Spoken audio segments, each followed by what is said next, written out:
పెట్టుకో దయచేసి. నీకు మొన్న 2 రోజుల ముందు ప్రెస్ మీట్ పెట్టినప్పుడు కూడా నీకు చెప్పా, ప్రెస్ మీట్ మాట్లాడినప్పుడు ప్రెస్లో ఒక గురించి మాట్లాడినప్పుడు హుందాతనంతో మాట్లాడడం నేర్చుకోమని చాలాసార్లు చెప్పాం.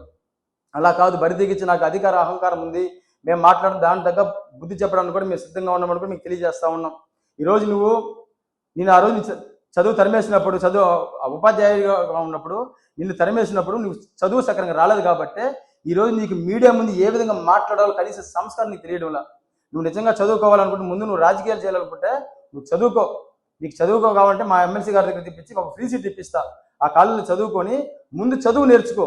చదువు నేర్చుకుంటే ఆ తర్వాత నీకు ఆటోమేటిక్గా నీకు రాజకీయాలు ఎలా మాట్లాడాలా, వ్యక్తులతో ఎలా సంస్కారంగా బిహేవ్ చేయాలనేది నీకు ఒక తెలుస్తుంది.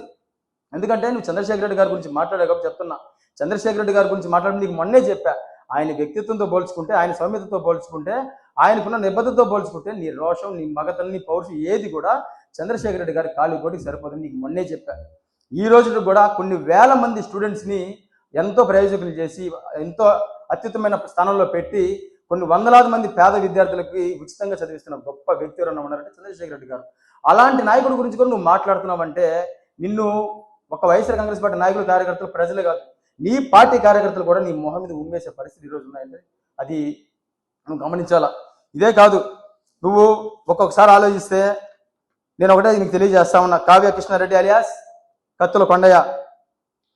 ఈ కావ్య కృష్ణారెడ్డి ఎలక్షన్కి ముందు ఎవరైనా మనం ఒక ఎమ్మెల్యే అభ్యర్థిగా పోటీ చేసేటప్పుడు ఏదైనా ఒక ప్రజలకు మనం హామీలు ఇచ్చేటప్పుడు నేను వస్తే ఒక మంచి హాస్పిటల్ కట్టిస్తానో, ఒక మంచి స్కూల్ కట్టిస్తానో, మా బిడ్డలకి మంచి భవిష్యత్తు కల్పిస్తానో ఒక భరోసా ఇస్తూ రాజకీయాల్లో పాలన సాగించాలనుకుంటారు. నీ మాదిరిగా పరిపాలన చాతకాలని దద్దమ్మలందరూ కూడా ప్రతిసారి యుద్ధాన్ని ప్రకటిస్తూనే ఉంటారు. ఆ యుద్ధం సమయం వచ్చినప్పుడు యుద్ధాన్ని చేసేది ఉండదు, యుద్ధం చేస్తే పోరాటాలు చేసేది ఉండదు, గెలిచేది ఉండదు. కానీ తీరా మేము ఆ పోరాటాలు చేయడానికి వస్తే మాత్రం నీ అధికారాన్ని ఉపయోగించి నువ్వు నీ ఇంట్లో పోలీసులతో ఇంట్లో కూర్చొని మళ్ళీ రిటర్న్ మా మీదే నువ్వు ఈరోజు ప్రెస్ మీట్లు పెట్టే పరిస్థితి.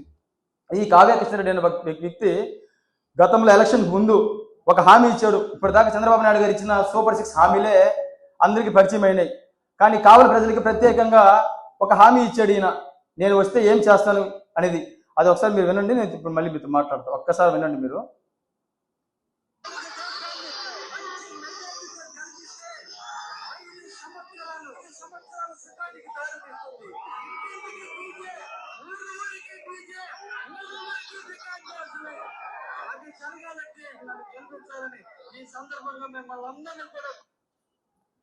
కావ్య కృష్ణారెడ్డి గారు ఎలక్షన్లు ఇచ్చిన హామీ ఏమిటంటే కావలి ప్రజలకి ఆయన్ని కానీ గెలిపిస్తే ఇంటింటికి డీజే,